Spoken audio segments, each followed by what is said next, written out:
This is the start of the Spring Grove Cemetery here in Delavan, Wisconsin.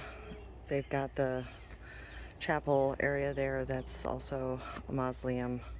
There's another building that goes into the hill there that has a date on it, 1874. Stay out of my truck. But the amazing thing about this cemetery, as well as the other one that's basically right in line with it, is the fact that circuses started here. This area, Delavan, became a circus home for the winter. And in the cemetery here, there's well over 100 people that were circus performers that are buried here. And they've been going around putting these plaques out that say circus on it, and most of them have a number, and that number corresponds with who it is, so that way you can actually read more about their history.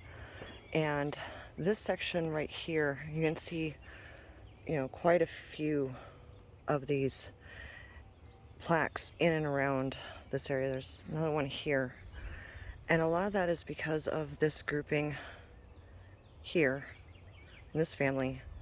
But this was the area that a lot of the circus performers were buried in.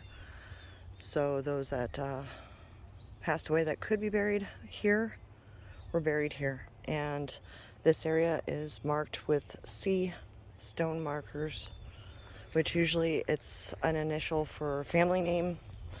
It's not a grave marker. It's basically like a plot line. But there's quite a few C's on the ground here. But you can see this is some of the oldest parts of the cemetery, and it's right in the beginning. And to me, this is amazing. I come from a bit of a circus background. My parents were both clowns back before and into when I was born. And I'm old. Don't get me wrong. I look young, but I'm not. But this area, the Mabby family, is probably one of the most well-known. And this is their section here. And I figured this would be a great place for me to tell you a little bit more about the stories that go on here.